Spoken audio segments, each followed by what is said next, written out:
Bapak, Ibu, Saudara, saudariku yang terkasih dalam Tuhan kita Yesus Kristus. Yesus dalam rangkaian pengajarannya itu tematis.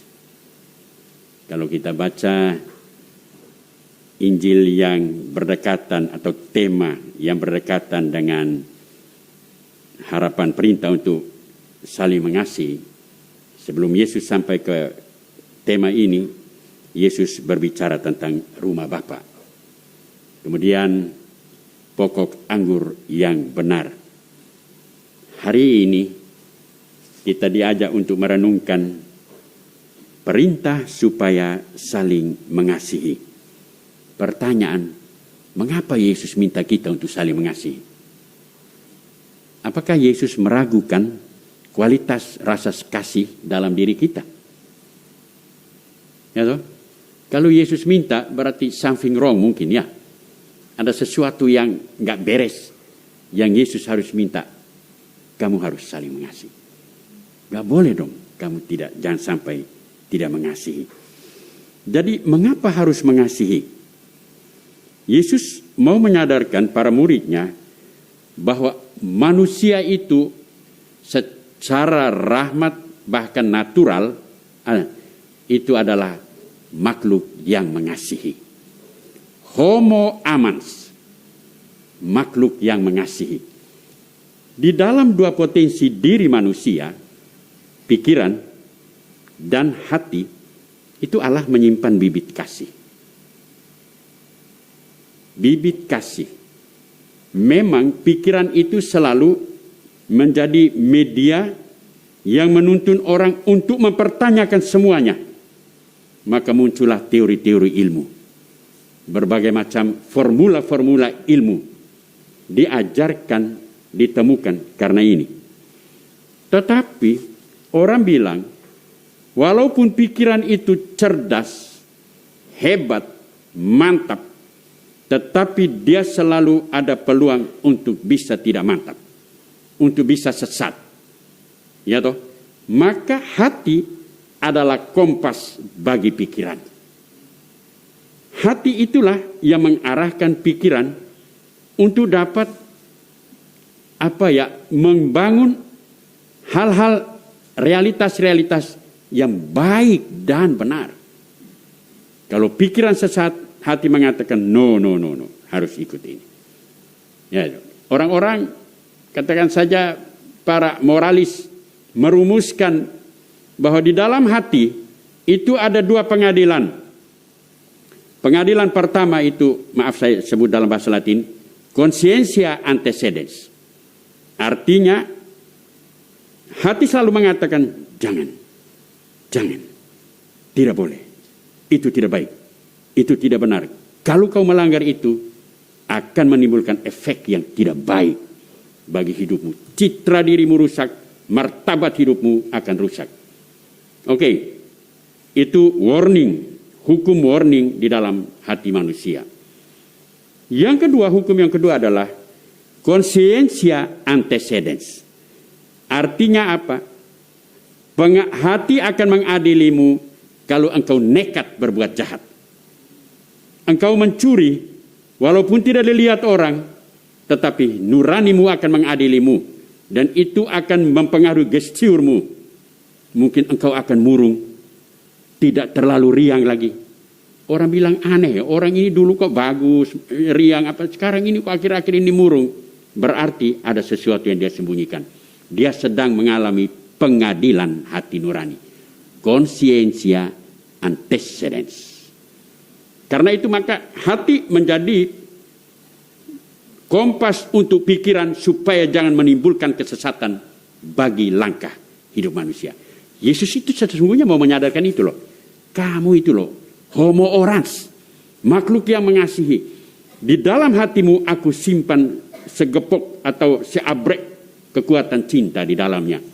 Bertumpulah pada cinta untuk memandang hidupmu sebagai anugerah terberi yang istimewa sekali. Pemberian itu, hidupmu itu anugerah terberi yang tidak terulang yang kedua kali. Sekali terjadi sampai kau mati, kamu harus bertumpu padanya. Itu. Yang kedua, Yesus katakan saja di dalam perintah saling mengasihi itu terkandung beberapa harapan loh, sekurang-kurangnya 5. Harapan pertama, Yesus bilang, tinggallah dalam kasihku. Mengapa harus tinggal dalam kasihnya? Yesus minta agar selalu bersandar padanya begini. Lean on, bersandar. Karena apa? Manusia itu, sehebat-hebatnya manusia, dia senantiasa terjebak karena ia punya daging.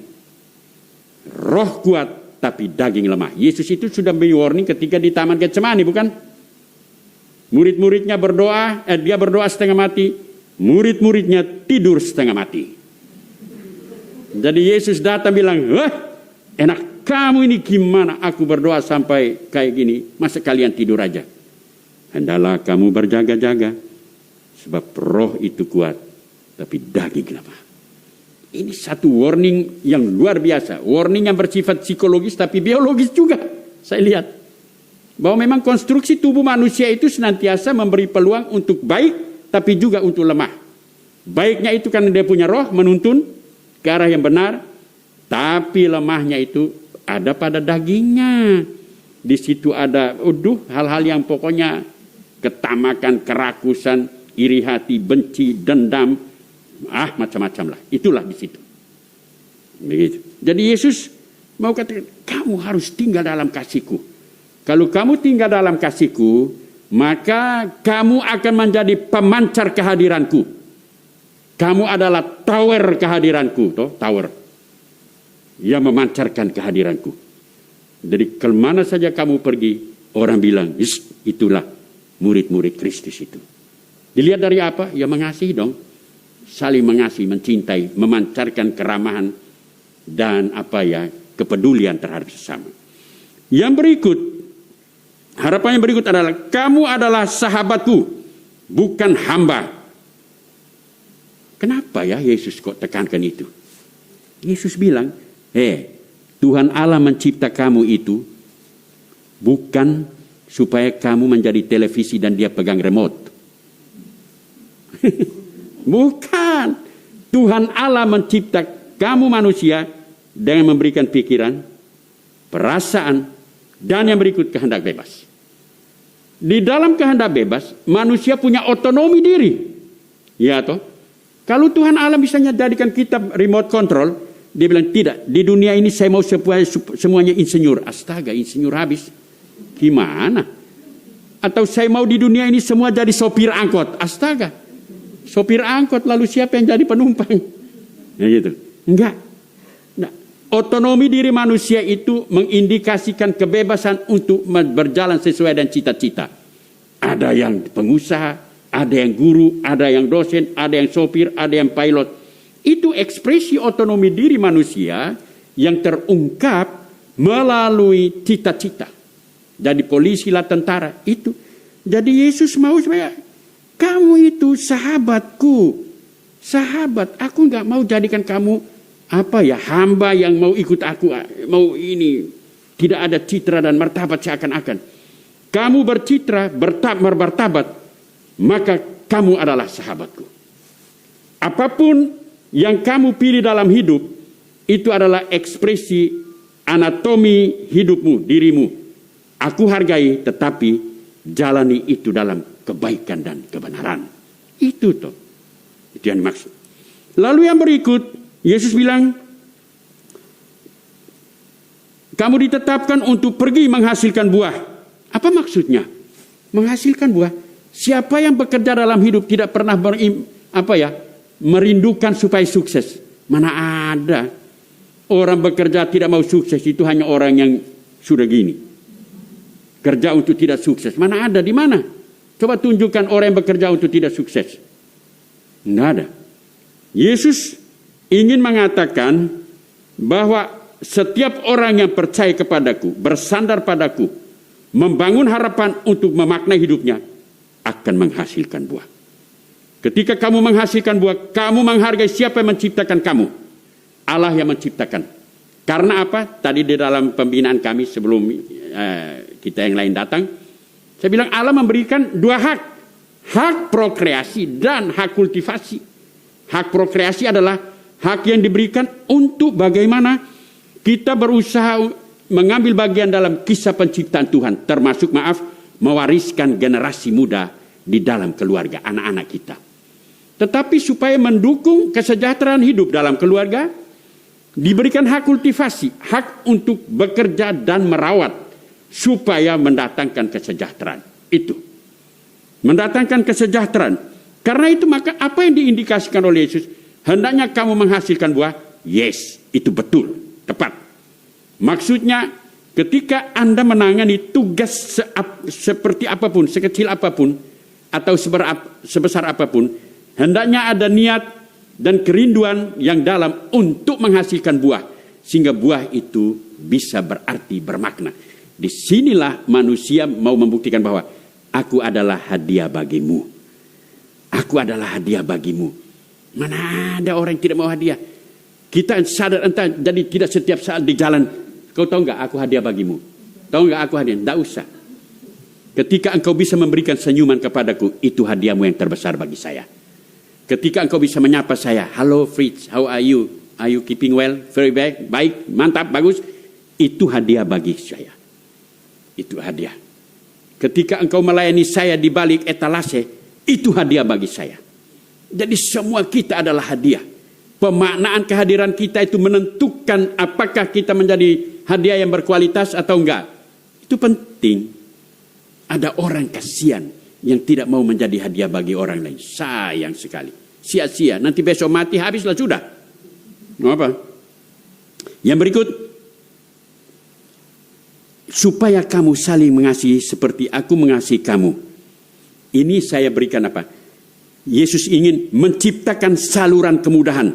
Orang lain adalah instalasi kebaikan dan cinta. Toh? Yesus bilang, kalau kamu bisa apa toh? Bisa menciptakan ini apa?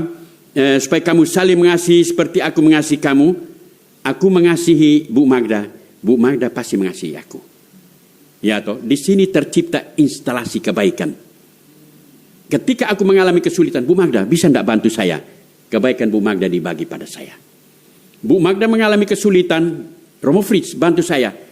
Saya menjadi saluran instalasi kebaikan untuk Bu Magda. Itu maksudnya. Jadi kita semua itu ada instalator yang membangun jaringan untuk saling mengasihi, saling menjadi hadiah bagi sesama. Tetapi itu harus dibangun dengan apa ya? Saling mengasihi. Dan mengasihi itu apa ya? Kekuatan yang mampu membebaskan kita dari sebagai macam tekanan dan sebagainya. Dunia kita ini sudah penuh dengan kebencian, penuh dengan berbagai macam persoalan yang membuat kita bingung. Tetapi kekuatan cinta dapat membebaskan kita untuk berpikir dan merasa alternatif, mampu melihat kebaikan Tuhan di balik kegetiran-kegetiran hidup yang terderet dalam hidup kita setiap hari. Gitu. Begitu. Lalu yang terakhir, meminta kepada Bapa melalui Yesus.